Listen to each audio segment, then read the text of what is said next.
नमस्कार। चलिए आज हम पाठ 4 शब्द संपदा को पढ़ते और समझते हैं। आखिर शब्द संपदा से क्या अभिप्राय है? शब्द जैसा हम सबको विदित है, हम सबको पता है, बहुत अधिक हमारे जीवन में अर्थ रखते हैं। अगर हम अच्छे शब्दों का प्रयोग कहलाते हैं तो हम सभ्य व्यक्ति कहलाते हैं। अगर हम बुरे या अपशब्दों का प्रयोग करते हैं तो हमारे बारे में ऐसा कहा जाता है कि हमें अच्छे संस्कार नहीं मिले हैं, हम एक असभ्य व्यक्ति हैं। तो इसका अर्थ यह हुआ कि हर एक स्थिति में प्रत्येक व्यक्ति को सदैव बोलते समय अच्छे, सभ्य और सुसंस्कृत शब्दों का चयन करना चाहिए। सरल शब्दों में कह सकते हैं कि सदैव अच्छे से बोलिए, प्यार से बोलिए, मीठा बोलिए और हमेशा ऐसे शब्दों का इस्तेमाल कीजिए या प्रयोग कीजिए जो दूसरों को दुखी भी ना करें और आप अपनी बात अच्छे से कह पाए। इसलिए महान संत कबीर जी ने भी कहा है कि ऐसी वाणी बोलिए मन का आपा होए, औरन को शीतल करे, आपहु शीतल होए। अर्थात प्रत्येक व्यक्ति हमेशा ऐसी वाणी बोले, इस तरह से बात करे कि ना तो वो अपना कापा खोए और सामने वाला भी उसकी बातें सुन करके एक सुकून महसूस करे, एक सुख को महसूस करे। और जब हम ऐसा करते हैं, जब हम अच्छे शब्दों का प्रयोग करते हैं, अच्छे तरह से बात करते हैं, तो उसका जो असर सामने वाले पर होता है, जो अच्छा पॉजिटिव असर होता है, उस पॉजिटिव असर का अच्छा और सुखमय असर, एक ठंडक पहुंचना, जो हमको एक सुकून मिलता है, सुख मिलता है अच्छा बोलने में और अच्छे से व्यवहार करने में, वो क्या करता है सामने वाले व्यक्ति को और हमें भी सुख और आनंद की प्राप्ति कराता है। तो ऐसे में क्यों ना सदैव अच्छे से बोला जाए, अच्छे शब्दों का प्रयोग किया जाए। शब्द संपदा पाठ के लेखक डॉक्टर सूर्य नारायण रणसुभे जी हैं, जिनका जन्म 7 अगस्त 1942 को कर्नाटक राज्य में गुलबर्गा जिले में हुआ था। इन्होंने बहुत अधिक पुस्तकें लिखी हैं, लगभग 65 पुस्तकें इन्होंने लिखी हैं, जैसे अनुवाद का समाजशास्त्र तथा हिंदी कथा साहित्य आदि।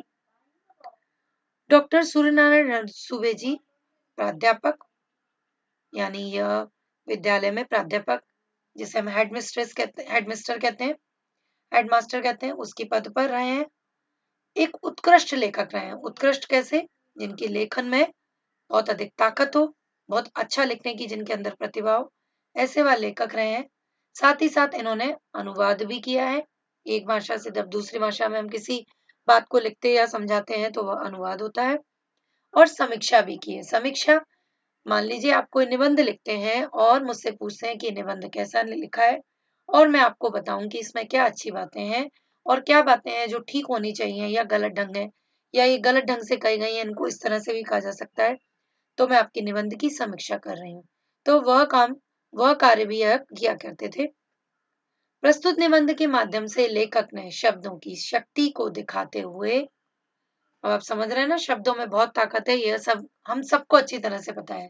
क्योंकि अगर इंसान कुछ भी है तो क्या है, वह उसके बोल, उसकी वाणी, उसका व्यवहार। और आपका अच्छा है व्यवहार या बुरा व्यवहार है, या केवल और केवल आपके शब्दों का चयन, आपकी बातचीत का तरीका ही दर्शाता है। तो उन्होंने क्या कहा है कि आप अपने शब्दों की शक्ति को बढ़ाइए और सदैव अच्छे से अच्छे शब्दों का प्रयोग कीजिए।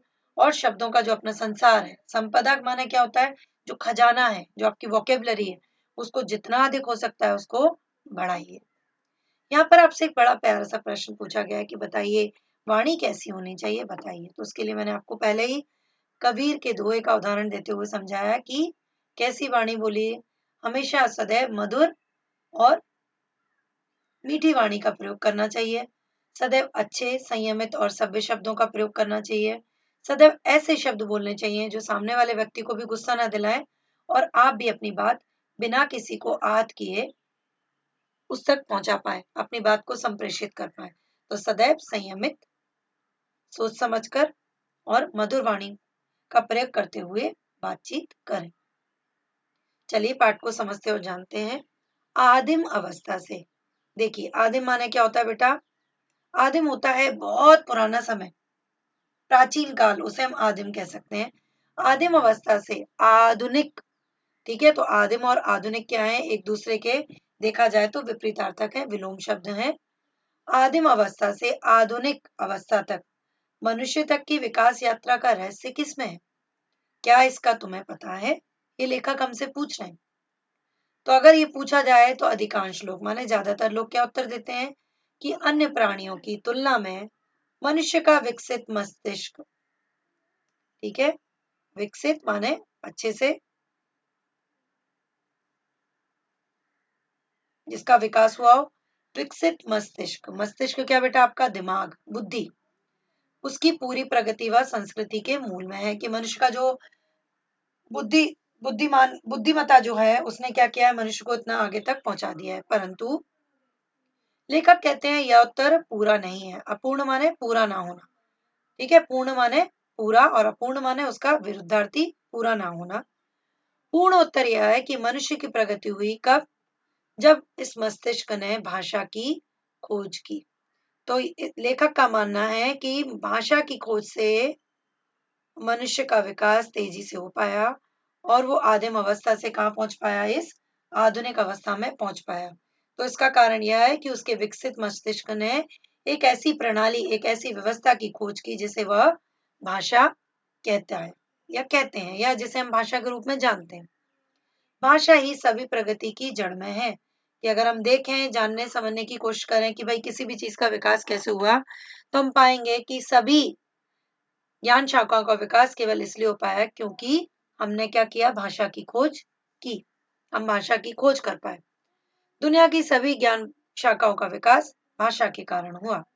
अब भाषा का क्या अर्थ है? भाषा का अर्थ है सार्थक। सार्थक माने क्या होते हैं बेटा?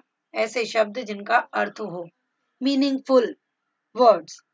सार्थक शब्दों का व्यवस्थित, व्यवस्थित माने एक ऑर्डर में, जैसे आप देखते हैं ABCDEFG 1 to 10 11 20 30 40, हर एक चीज की एक व्यवस्था है।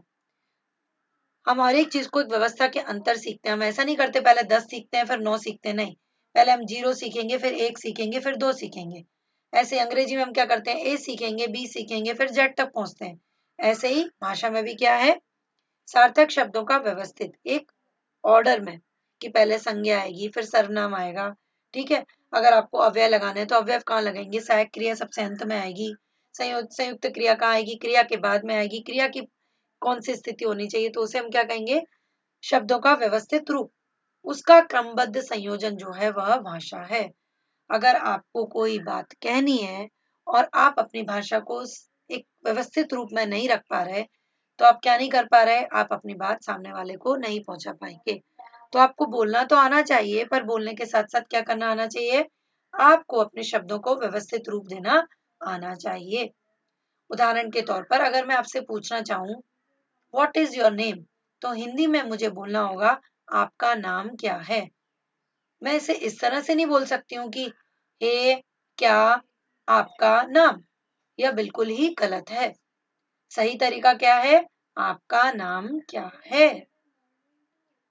तो इस व्यवस्था को हम क्या कहते हैं, व्यवस्थित क्रमबद्ध संयोजन। अब यहाँ पर देखिए 2 बच्चे पढ़ते हुए दिखा रहे हैं और अब आपको क्या कह रहे हैं कि शब्दों का यह संसार बड़ा ही विचित्र है। विचित्र माने जितना जानो उतना कम। शब्दों की ताकत की ओर हमारा ध्यान कभी नहीं जाता। हालांकि जैसे जैसे हम बड़े होते हैं और जब भी हम किसी के साथ व्यवहार करते हैं, व्यवहार कैसा, वो बिजनेस के लिए भी हो सकता है। जब हम अपनी मम्मी को अपनी कोई बात मनवाना चाहते हैं, तब भी हमने देखा है ना कितने स्मार्टली, कितना हम क्या करते हैं, प्यार से अपनी माँ से बात करते हैं। तो ऐसा नहीं है कि हमें इस चीज की बात नहीं पता है। धीरे धीरे जैसे जैसे हम बड़े होते हैं, हम शब्दों की ताकत और किस तरह से बात करना है, इसकी शक्ति को समझना शुरू कर देते हैं। जब आप अपनी अध्यापिका से बात करते हैं तो आप धीमी आवाज में आदर के साथ बात करते हैं। जब आप अपने मित्रों से बात करते हैं तो आपकी बात करने का तरीका कुछ और होता है। जब आप गुस्सा होते हैं तो आपका बात करने का तरीका कुछ और होता है। तो ऐसा कैसे, क्योंकि अलग अलग परिस्थिति में हम अलग अलग शब्द और अलग अलग तरह से अपनी वाणी का प्रयोग करते हैं। शब्द ही मनुष्य को ज्ञान से जोड़ते हैं, ये बात तो सही है बेटा। आज अगर आप हिंदी भाषा भी पढ़ रहे हैं तो क्या है, शब्दों के द्वारा ही मैं आपको क्या कर पा रही हूँ, कोई भी ज्ञान को उपलब्ध करा पा रही हूँ। अगर आप विज्ञान भाषा पढ़ते हैं तो विज्ञान भी अगर आप पढ़ते हैं तो उसमें भी क्या है, चारों तरफ आप अंग्रेजी भाषा को पढ़ते हैं। जब उस भाषा को समझते हैं तभी उसमें जो विज्ञान का दिया गया ज्ञान है उसको भी समझ पाते हैं। तो किसी भी ज्ञान को समझने के लिए आपको क्या करना होगा, आपको अपने भाषा के ज्ञान को बढ़ाना ही होगा। जितना आपकी भाषा का ज्ञान बढ़ा होगा उतना ही अच्छा आपको वह विषय समझ आएगा। फिर वह आपको बोलते हैं कि शब्द हैं जो मनुष्य को मनुष्य से जोड़ते हैं, यानी आपको मित्र बनाते हैं। तो वही शब्द मनुष्य को मनुष्य से तोड़ते हैं, यानी आप शत्रु भी बन जाते हैं। तो इसलिए तो कहते हैं कि आप हमेशा सोच समझ के बात कीजिए। क्यों? क्योंकि अगर सोच समझ के बात करते हैं तो आपके शत्रु कम बनेंगे। और जब आप बिना सोचे समझे कुछ भी बोलते हैं तो क्या होता है, कभी कभी आपके परम मित्र, वेरी फास्ट फ्रेंड भी क्या होते हैं, आपकी किसी बात से आहत होकर के, हो सकता है आपके शत्रु ना बने पर हो सकता है वो आपके मित्र भी ना रहें। तो सदैव ऐसे शब्दों का प्रयोग कीजिए जिससे लोग आपको ज्यादा से ज्यादा पसंद करें और आपके मित्र बनना पसंद करें, ना कि आपके शत्रु। विज्ञान की दृष्टि से, कि अगर हम विज्ञान के दृष्टिकोण से देखें, साइंटिफिक एंगल से देखें, तो अक्षर क्या है, केवल ध्वनि चिन्ह है। आपको छोटे कक्षा में 5वीं पढ़ाते भी है ना कि वाणी क्या है, वर्ण क्या है, वर्ण क्या है, मुंह से निकले हुए जितनी भी आवाज है उन्हें हम क्या कहते हैं, ध्वनि कहते हैं। और फिर ध्वनियों को हम बताते हैं कि ये स्वर है, व्यंजन है। परंतु क्या है ये, वो निर्जीव है विज्ञान के हिसाब से। निर्जीव माने they are non living, they don't have any life. But परंतु जब मनुष्य उसे बोलता है तो मनुष्य क्या कर देता है, इन शब्दों में जान भर देता है, वो उसे जीवंत बना देता है। जीवंत माने क्या बेटा, जिसके अंदर जीवन हो। अब ऐसा क्यों? मान लीजिए अगर मैं आपसे बोलती हूँ अरे तुम बहुत प्यारी हो, जब मैं आपको ऐसा बोलती हूँ तो आपको या मेरी बात अच्छी लगती है और आपकी बात, मेरी यह बात आपके दिल को छूती है, आपके मन को छूती है और आप अच्छा महसूस करते हो। और ऐसा बोल करके क्या होता है, मैंने अपने शब्दों को क्या किया, जीवन दे दिया। वहीं अगर मैं आपसे कुछ बोलती हूँ कि आप लापरवाह हो, आप ध्यान नहीं देते, तब भी आपको क्या होता है, मेरी बात सुनकर के आहत होता है, आपको दुख होता है। तो ऐसा करके मैं क्या कर रही हूँ, जब मनुष्य शब्दों को बोलता है तो उसे क्या करता है, जीवन दे देता है। अगर मनुष्य भाषा का प्रयोग न करे तो शब्द तो हैं परंतु वह कैसे हैं, निर्जीव हैं, उनमें कोई जीवन नहीं है। परंतु जब मनुष्य उसका प्रयोग करता है, अलग अलग परिस्थितियों में अलग अलग ढंग से जब बात करता है, अलग अलग शब्दों का प्रयोग करता है और अपनी बात सामने रख पाता है, तो वो क्या करता है, शब्दों को जीवन प्रदान करता है। जब शब्द जीवंत हो जाते हैं तो फिर उसमें मनुष्य के विविध स्वभाव और गुण भी आने लगते हैं। देखिए कितनी प्यारी बात है, आज इसको समझने की कोशिश करते हैं। क्यों? क्योंकि भाई भाषा को बोलने वाला कौन है, मनुष्य ही ना। अब मुझे बताइए, आपकी जो शिक्षिका जैसी भाषा बोलती है, क्या आपके पिताजी वैसी भाषा बोलते हैं, शायद नहीं। क्या आपकी मम्मी वैसी भाषा बोलती है, नहीं। हर एक व्यक्ति की अपनी एक भाषा होती है। जैसे हम देखें, हमारी गणित की अध्यापिका की भाषा कुछ अलग ढंग की होती है, हमारी विज्ञान की अध्यापिका की भाषा कुछ अलग ढंग की होती है। इसी तरह से वकील जिस तरह की भाषा का प्रयोग करते हैं, चिकित्सक जिस तरह की भाषा का प्रयोग करते हैं, कंडक्टर जिस तरह की भाषा का प्रयोग करता है, सबकी भाषा अलग अलग होती है। और भाषा अलग अलग तो होती भी है, साथ ही साथ मान लीजिए कोई बच्चा शांत है, कोई बच्चा नटखट है, कोई बच्चा बहुत चुलबुला है, कोई बच्चा बहुत मित्रवत व्यवहार वाला है, तो वो क्या करेगा, उसी तरह के वह शब्दों का भी प्रयोग करेगा। तो जिस तरह का व्यक्ति होता है उसी तरह के क्या होते हैं, शब्दों के भी स्वभाव हो जाते हैं।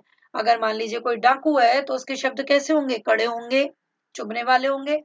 मान लीजिए कोई व्यक्ति संत है तो उसके शब्द कैसे होंगे, कानों को मीठे लगने वाले होंगे और भले और सभ्य शब्द होंगे।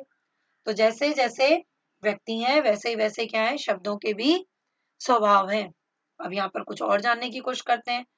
जहां पर कुछ शब्द हमको हंसाने का काम करते हैं, वहीं कुछ शब्द भी लोगों को हंसाते हैं।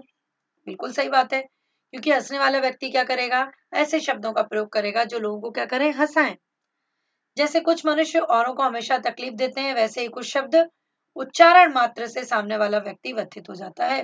जैसे मान लीजिए आप किसी को पागल कहें, मूर्ख कहें, लापरवाह कहें, खाली शब्दों के प्रयोग से ही क्या होता है, सामने वाला व्यक्ति दुखी हो जाता है। पर वह दुखी क्यों हुआ, क्योंकि हमने ऐसी भाषा का प्रयोग किया। तो इसलिए सदैव कहा जाता है कि शब्दों का चयन करते वक्त हमेशा सोच समझ के अपने दिमाग का प्रयोग करें और सामने वाले से बात करें। कई बार तो ऐसे शब्दों को सुनकर वह रोने भी लगता है। बिल्कुल सही बात है, क्योंकि हमने बताया आपको कि शब्दों को जीवन कौन दे रहा है? हम मनुष्य। तो इसलिए हम मनुष्य अगर अच्छा बोलेंगे तो हम लोगों को अच्छा महसूस कराएंगे, और अगर हम बुरा बोलेंगे तो सामने वाला हमारी बात सुन करके जरूर दुखी होगा। तो व्यथित का अर्थ क्या होता है बेटा? दुखी। कई बार तो ऐसे शब्दों को सुनकर वह रोने भी लगता है। कुछ लोग बड़े प्रिय होते हैं, वैसे उनके शब्द भी बहुत प्रिय होते हैं। उन्हें बार बार सुनने की और गुनगुनाने की इच्छा होती है। जैसे कि आपकी मम्मी की बातें आपको बहुत अच्छी लगती हैं। हो सकता है कोई टीचर आपको बहुत अच्छा लगता हो, या मान लीजिए आपको बहुत सारे टीचर अच्छे लगते हैं, तो उनकी बातें भी आपको अच्छी लगती हैं। कभी कभी जब आप कक्षा में ज्यादा अच्छा महसूस नहीं करते, तो आपकी टीचर क्या करती है? आपके विषय को कुछ इस तरह से पढ़ाने की कोशिश करती है, तो आपको क्या होता है? हंसी आने लगती है और आपको उनके सारे शब्द बहुत प्रिय लगते हैं। वहीं कुछ शब्द क्या होता है? गुनगुनाने की भी इच्छा होती है, जैसे गाने के शब्द, कविता के शब्द। वह कैसे शब्द होते हैं जिनको हमको गुनगुनाने की, बार बार बोलने की इच्छा करती है। एक और कुछ शब्द धोखा देने वाले भी होते हैं, जैसे मान लीजिए कभी कभी हम किसी को उल्लू बनाना चाहते हैं, तो हम क्या करते हैं? उसे गलत इंफॉर्मेशन या गलत जानकारी देते हैं। जैसे मान लीजिए उसने कुछ ऐसा पहना हुआ है जो उसके ऊपर अच्छा नहीं लग रहा, परंतु हम चाहते हैं कि उसका मजाक बने, तो हम हो सकता है उसे यह कह दें कि अरे तुम इन कपड़ों में बहुत अच्छी लग रही हो। और मान लीजिए अगर वह आप पर विश्वास करती है, तो क्या किया आपने? क्या किया? अपने शब्दों से उसको धोखा दे दिया। ऐसे ही कई व्यक्ति क्या करते हैं? आपके साथ वादा करते हैं, आपको प्रण देते हैं कि भाई मैं ये आपका काम कर दूंगा, आप उस पर विश्वास करते हैं, क्योंकि उस वक्त वह इस तरह से बात करता है कि आप उस पर विश्वास करते हैं, परंतु कुछ समय बाद आपको पता लगता है कि वह अपने शब्दों से पलट गया है। तो ऐसे में क्या हुआ? उसके शब्दों ने क्या किया? आपको धोखा दी। ठीक है, तो शब्द धोखा देने वाले भी होते हैं। वह इतने इस तरह के शब्दों का प्रयोग करता है कि उस वक्त तो आप विश्वास कर लेते हैं, परंतु बाद में आपको पता लगता है कि उसने ऐसी वाणी का प्रयोग किस लिए किया था? क्योंकि वह आपको धोखा देना चाहता था। कुछ शब्द निरर्थक होते हैं। कुछ शब्द ऐसे निरर्थक होते हैं जिनको हम बस ऐसे ही प्रयोग में लाते हैं और उनका कोई भी अर्थ नहीं होता। या मान लीजिए जब आप बोलना चाहते हैं, परंतु आपने एक भी शब्द ऐसा नहीं बोला जिसका कुछ अर्थ हो, तो आपके सार्थक शब्द भी कैसे हो जाते हैं? निरर्थक हो जाते हैं। तो दूसरी ओर कुछ शब्द बहुत सज्जन, सात्विक, सभ्य और सुसंस्कृत होते हैं। अब सज्जन माने तो आप समझते हो बेटा, जिनका व्यवहार बहुत अच्छा हो। सात्विक कैसे? जो किसी को भी नुकसान ना पहुंचाते हो। सभ्य, अच्छे से बोले जाने वाले। सुसंस्कृत, अच्छी वाणी। फिर से भी ये सुसंस्कृत, अच्छी वाणी। जैसे मान लीजिए ज्यादा अच्छा होगा अगर हम हिंदी में बात करते हैं तो हाय हेलो का प्रयोग ना करें, बल्कि नमस्ते या प्रणाम का प्रयोग करें। ठीक है, अगर आप अपनी मम्मी को माँ कहते हैं तो ज्यादा अच्छा लगता है। पापा को पिताजी कहते हैं तो ज्यादा अच्छा लगता है। इधर आओ कहने की जगह अगर हम ऐसे कहें कि इधर आइए, तो ज्यादा सभ्य और सुसंस्कृत लगता है। बैठिए, ज्यादा सुसंस्कृत लगता है। कृपया आप जरा हट जाइए, ज्यादा सभ्य और सुसंस्कृत लगता है, ना कि हटो। तो शब्द कैसे सात्विक, सभ्य और सुसंस्कृत बनते हैं बेटा? कि हम किस तरह से उसका प्रयोग करते हैं, उसमें कैसे आदर और मिठास लाते हैं। कुछ शब्द निष्क्रिय बना देते हैं कि कुछ मत करो, भाग्य में जो है वह मिल ही जाएगा। आपने कई बार बड़े बुजुर्गों को या कुछ लोगों को इस तरह की बातें कहते हुए सुना होगा, और अगर नहीं है तो नहीं मिलेगा। तो यहाँ पर न्यूटन जो एक बहुत बड़े वैज्ञानिक है, उन्होंने कहा है कि किसी भी काम की सफलता के लिए 90% आपको क्या चाहिए? परिश्रम चाहिए। ठीक है, आप कितनी भी बातें करें, बट हार्डवर्क कितना चाहिए? 90%। सबसे ज्यादा क्या चाहिए? 90% आपको आपका हार्डवर्क चाहिए, परिश्रम चाहिए, मेहनत चाहिए। 5% केवल आपको बुद्धि चाहिए, और 5% आपको केवल संयोग यानी आपके भाग्य की जरूरत होती है। परंतु सबसे ज्यादा क्या है बेटा? 90% आपका परिश्रम। तो अब अगर आप किसी काम को 90% परिश्रम देने को तैयार हैं, तो मान के चलिए 5% बुद्धि और 5% संयोग भी आपको मिल ही जाता है। तो याद रखें, किसी भी काम को पूरा करने के लिए, पूर्णत्व देने के लिए माने क्या है? पूर्णत्व देना माने पूरा करने के लिए 90% कठोर परिश्रम की जरूरत होती है। ठीक है, जैसे मान लीजिए आप कहते हैं कि भाई मैं फुटबॉल में चैंपियन बनना चाहता हूँ। ठीक है, या आप कहना चाहते हैं कि मैं कक्षा में 100% नंबर ला करके कक्षा में प्रथम आना चाहता हूँ, तो आप ऐसा कर सकते हैं, परंतु उसके लिए आपको क्या करना है? 90% परिश्रम करना होगा। ठीक है बेटा, तो ऐसे शब्द जो क्या कहते हैं? कुछ नहीं होता, भाग्य में जो है वह मिल जाएगा, ऐसे शब्दों पर हमें विश्वास नहीं करना चाहिए। हमें किस पर विश्वास करना चाहिए? अपने परिश्रम पर। जब हम परिश्रम करते हैं तो फिर हमारी बुद्धि तो हमारे पास सबके पास है ही, हमारा संयोग भी हमारा साथ देता है। तो ऐसे शब्द जो हमें निष्क्रिय करते रहते हैं, जो हमको क्या करते हैं बेटा, भाग्यवादी बनाते हैं, कर्महीन बनाते हैं। कर्महीन माने हमको क्या कहते हैं कि काम धाम कुछ मत करो, उनको हमको क्या करना चाहिए, अपने जीवन से बिल्कुल बाहर निकाल कर फेंक देना चाहिए, कभी उनको अपने दिमाग में नहीं आने देना चाहिए, क्योंकि ऐसा कभी नहीं होता। अगर हम मेहनत करते हैं तो जरूर जो हम चाहते हैं वह अवश्य होता है। कुछ भाषाओं के शब्द किसी भी अन्य भाषा से मित्रता कर लेते हैं और उनमें से एक बन जाते हैं। अब देखो बेटा, ये बात तो बिल्कुल सही है, हम लोग भी बड़े अलग ढंग के होते हैं, इसी तरह से शब्द भी होते हैं। हम में से कुछ लोग कैसे होते हैं, बड़ी जल्दी मित्र बना लेते हैं, कुछ लोग बड़े शांत स्वभाव के होते हैं, मित्र आसानी से नहीं बना पाते। कुछ लोग ऐसे होते हैं जो मित्र तो बनाते हैं परंतु बड़े सोच समझ कर अपने 4 या 5 ही मित्र बनाते हैं। तो ऐसे ही शब्द भी होते हैं। जैसे आपके मित्रों में से कुछ ऐसे हैं जो सबसे घुल मिल सकते हैं, तो कुछ ऐसे भी हैं कि औरों से मित्रता नहीं कर पाते। वहीं शब्द भी ऐसे होते हैं, विशेषकर अंग्रेजी भाषा के शब्द जिस किसी प्रदेश में गए वहां की भाषा में घुल मिल गए। तो वो अंग्रेजी भाषा के शब्द कैसे बता रहे हैं, वह बहुत मित्रवत होते हैं, आसानी से घुल मिल जाने वाले होते हैं। जैसे बस, रेल, कार, रेडियो स्टेशन आदि। और आपको पता है बेटा, ये सब शब्द हम रोज ही क्या करते हैं, हिंदी भाषा में आसानी से प्रयोग करते हैं। जैसे रेलवे स्टेशन, रेडियो, ठीक है, कार चला करके ऑफिस गए, ऑफिस भी आप देखो अंग्रेजी का ही शब्द है। ठीक है, मेरी रेल छूट गई, ठीक है, रेलगाड़ी आ गई। तो आप देखो ये सब शब्द किसके हैं बेटा, अंग्रेजी भाषा के, परंतु इनका हिंदी में भी मराठी में भी आसानी से प्रयोग किया जाता है। परंतु कहा जाता है कि तमिल भाषा के शब्द, ठीक है बेटा, तमिल भाषा जो हमारा दक्षिण भारत है, 4 जो हमारे राज्य हैं जिसमें केरल, आंध्र प्रदेश, तमिलनाडु और कर्नाटका, ये जो है बेटा यहाँ पर अभी भी द्रविड़ भाषा बोली जाती है। और द्रविड़ भाषा के जो शब्द हैं बहुत अधिक संस्कृत से मिले हुए हैं, इसलिए वह आसानी से दूसरी भाषाओं के साथ घुल मिल नहीं पाते और वह अभी तक क्या है, कुछ एक ही परिवार तक सीमित है। और इसलिए वो क्या कह रहे हैं कि वे किससे घुलना मिलना नहीं चाहते।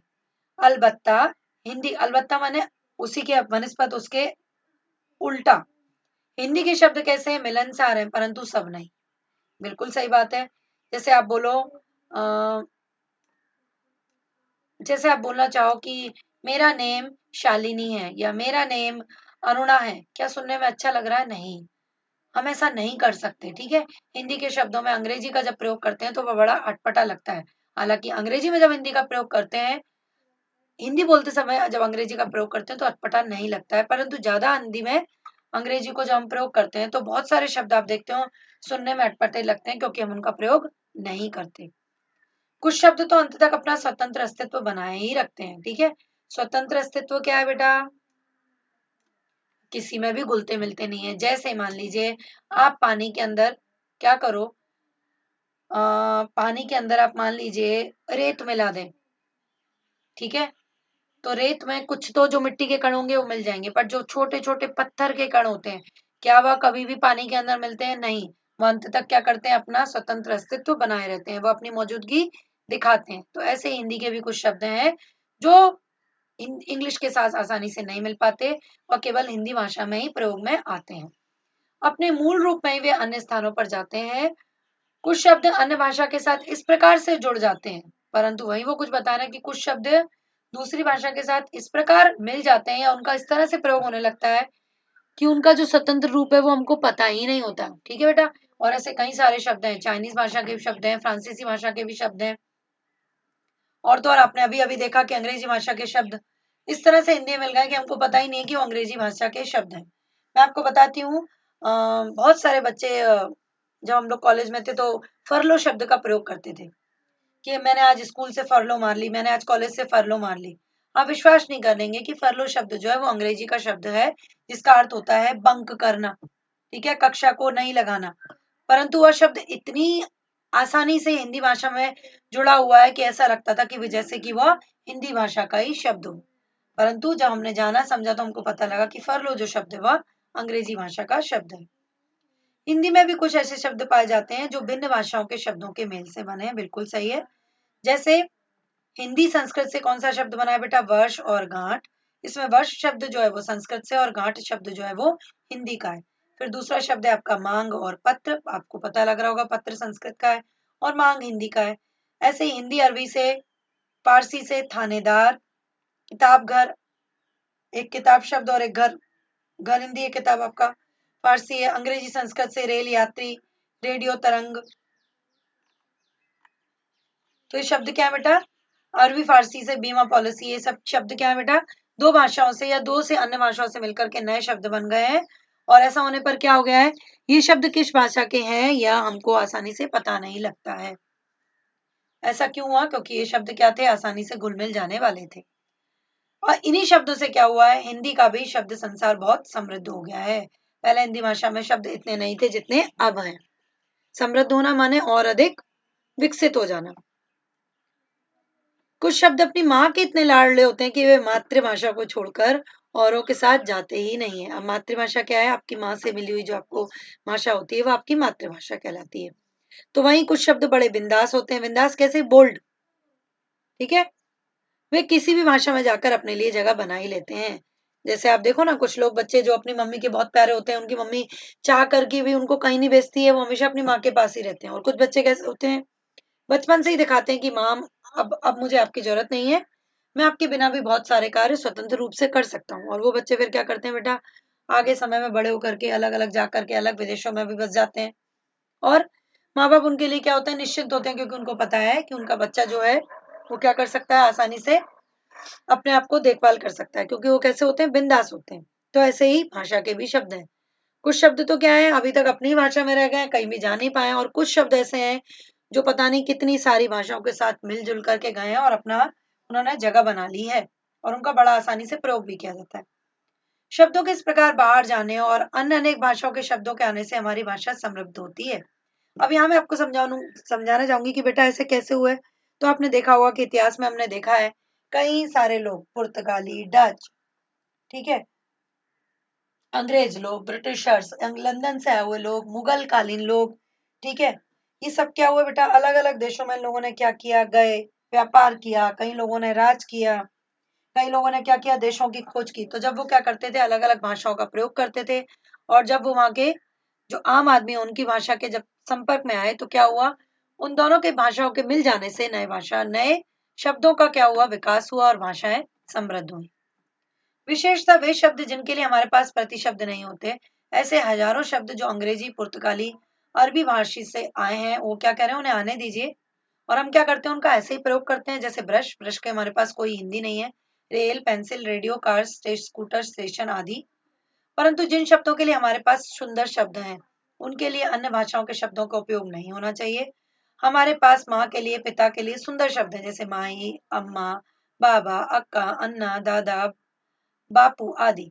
अब उन्हें छोड़ मम्मी डैडी कहना अपनी भाषा के सुंदर शब्दों को अपमानित करना है। यह बिल्कुल सही बात है बेटा, क्योंकि अगर हम अपनी भाषा के शब्दों का प्रयोग नहीं करेंगे तो वह दिन दूर नहीं जब हमारी भाषा क्या होगी बेटा, पूरी तरह से विलुप्त हो जाएगी, खो जाएगी। इसलिए नई भाषाएं सीखिए, उसमें कोई दिक्कत नहीं है, खूब सीखिए नई भाषाएं, परंतु अपनी भाषा का सम्मान करने ना भूलें, चाहे फिर वह तमिल हो, गुजराती हो, मराठी हो, सिंधी हो, पंजाबी हो, हरियाणवी हो, ठीक है। अपनी भाषा में जब हम बात करते हैं, अपनी भाषा की जो मिठास है उसे हमें नहीं खोना चाहिए, और नई नई भाषा के शब्दों को सीखना और उसका प्रयोग करना हमें जरूर सीखना चाहिए। और ऐसा करने से क्या होता है, ऐसा करने से हमारा शब्दकोश बढ़ता है और हमारा ज्ञान भी बढ़ता है। हमारे मुख से उच्चरित शब्द, उच्चरित माने निकले हुए, बोले हुए, हमारे चरित्र, बिल्कुल सही बात है, हमारे कैरेक्टर को, हमारी बुद्धिमत्ता, हमारी इंटेलिजेंस को, हमारी समझ को और हमारे संस्कारों को दर्शाते हैं। बिल्कुल मैंने आपको कहा ना बेटा कि जैसी आप वाणी बोलते हैं वैसा ही व्यक्ति क्या बोलता है कि ये व्यक्ति वैसा है।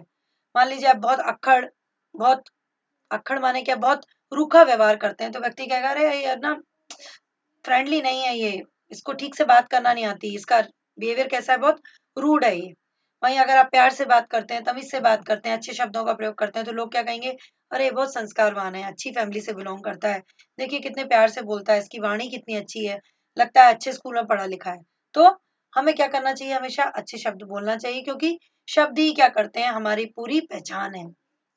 कम से कम शब्दों में अर्थपूर्ण बोलना, ये बिल्कुल सही बात है ना। आप देखा होगा बचपन से ही माता पिता क्या समझाते हैं, बेटा कम बोलो, अच्छा बोलो। क्यों ऐसा, क्योंकि ज्यादा बोलना भी क्या होता है, बेकार होता है। जब व्यक्ति बहुत अधिक बोलता है तो अभी लोग उसे सुनना पसंद नहीं करते। तो हमें क्या सीखना है, कम बोलना परंतु अर्थपूर्ण बोलना। कम शब्दों में ही अपनी अर्थपूर्ण बात को हम सामने वाले व्यक्ति को कह पाए, यह कला हमें सीखना चाहिए। और यह कला हम कैसे सीखते हैं? यह कला विविध पुस्तकों के वाचन से, वाचन माने पढ़ने से, ठीक है, परिश्रम से साध्य हो सकती है। परिश्रम से साध्य हो सकती है माने प्राप्त हो सकती है, सफल हो सकती है। कि मतलब आपको केवल ही पढ़ना ही नहीं है, जब आप पढ़ते समय नए शब्दों को देखते हैं तो आप उन शब्दों को देखिए, फिर उनको व्यवहार में लाइए और उनका प्रयोग करने को सीखिए। ऐसा करके आप क्या करेंगे, आप अपना शब्दकोश बढ़ाएंगे। और जितना अधिक आपका शब्दकोश बढ़ा होगा, मानिए आप मेरी बात, आप उतने कम शब्दों में अपनी बात आसानी से रख पाएंगे और आपकी बात कैसी होगी? प्रभावशाली होगी। सामने वाला व्यक्ति आपको सुनना पसंद करेगा। मात्र, मात्र माने केवल एक गलत शब्द के उच्चारण से वर्षों की दोस्ती में दरार पड़ सकती है। देखिए बेटा, बार बार आपको समझा रहे हैं, बार बार आपको ये कह रहे हैं कि always always think before you speak. ठीक है, हमेशा बोलने से पहले, चाहे आपको कितना भी आक्रोश हो, अपने आक्रोश को कंट्रोल में कीजिए, काबू में कीजिए। कभी भी जब आप गुस्से में हो तो किसी से भी बात मत कीजिए। हमेशा जब आपका दिमाग ठंडा हो, संयमित हो, तब आप क्या कीजिए, बात कीजिए। क्योंकि जब आप गुस्सा होते हैं, दुखी होते हैं, जब आप अपने आप को आप अपने नियंत्रण में नहीं होते, तब हमेशा क्या होता है, आप निरर्थक बेवजह के शब्दों का प्रयोग करते हैं। और ऐसे में क्या हो सकता है कि आप जो बात कहना चाहते हैं उसका कुछ उल्टा ही सामने वाले को कह दें और आप अपने अच्छे वाले बनते काम को भी खराब कर सकते हैं। इसलिए क्या कीजिए, जब भी आप दुखी हो, परेशान हो, कभी भी बात ना करें। पहले अपने आप को नियंत्रित करें, फिर सोच समझ करके बात करें। अब किस समय किसके सामने किस प्रकार के शब्दों का प्रयोग करना चाहिए, इसे आप कैसे सीखते हैं? अनुभव से, बिल्कुल। जब आप बात करते हैं तो आपको क्या होता है, एक्सपीरियंस होता है, अनुभव होता है। तो आपको समझ आता है कि अच्छा हाँ, मम्मी को ये बात पसंद नहीं, पापा को ये बात पसंद नहीं, हाँ टीचर से इस तरह बात नहीं करना चाहिए, हाँ अंकल जो बगल में रहते हैं उनसे बात नहीं करनी चाहिए इस तरह से, हाँ मुझे अपने मित्रों से ऐसे बात करनी चाहिए। तो कैसे आता है? जब आप क्या करते हो, इंटरेक्शन करते हो, जब आप वार्तालाप एक दूसरे से करते हो तो आपको अनुभव आता है। मार्गदर्शन, कभी कभी आप बात करते हो तो आपको क्या करती है, आपकी शिक्षिका भी आपको बताती है कि बेटे ऐसे बात नहीं करते हैं, आपको इस तरह से शब्दों का प्रयोग करना चाहिए। आपके मम्मी पापा भी आपको मार्गदर्शन देते हैं। कभी कभी आपके मित्र भी आपको समझाते हैं कि यह कहना गलत है, इस तरह से बात करो, ऐसे बात करना चाहिए। तो वहाँ मार्गदर्शन भी हमको मिलता है। फिर वाचन और संस्कारों द्वारा ही क्या होता है, यह सब सीखा जाता है। बिल्कुल, पढ़ने लिखने से भी आप सीखते हैं ना, आपको पता लगता है अच्छा पोलाइट लैंग्वेज को कैसे यूज करते हैं। और संस्कार, बिल्कुल सही बात है बेटा। इसलिए जो संस्कार आपके माता पिता देते हैं, आप उन्हें समय के साथ भूलिए मत, क्योंकि संस्कार आपकी भाषा पर बहुत बड़ा प्रभाव डालते हैं। सुंदर, उपयुक्त, उपयुक्त माने काम का, बेवजह का नहीं हो, जो सही हो बिल्कुल वैसा, और अर्थमय शब्दों से जो वाक्य परीक्षा में लिखे जाते हैं। उसी कारण आप क्या करते हैं, अच्छी श्रेणी प्राप्त करते हैं। अच्छी श्रेणी माने क्या होता है बेटा? Division, first division, second division, third division, ये क्या है? श्रेणी है। तो अच्छी श्रेणी कब आती है? जब आप क्या करते हैं, अच्छे, सुंदर यानी अच्छी हैंडराइटिंग में लिखते हैं और मीनिंगफुल वर्ड जब आप लिखते हैं तो आपको क्या होता है, परीक्षा में अच्छे नंबर प्राप्त होते हैं। अनाप शनाप शब्दों का प्रयोग हमेशा ही हानिकारक होता है, चाहे फिर वह बात करते समय हो, चाहे वह परीक्षा देते समय हो। प्रत्येक व्यक्ति के पास स्वयं की शब्द संपदा होती है, बात सही है बेटा। डॉक्टर की अपनी भाषा होती है, वैज्ञानिक की अपनी भाषा होती है, कंडक्टर की अपनी भाषा होती है, शिक्षिका की अपनी भाषा होती है, ठीक है, माता पिता की अपनी भाषा होती है और बच्चों की भी खुद अपनी भाषा होती है। इस शब्द संपदा को बढ़ाने के लिए साहित्य के वाचन की जरूरत है।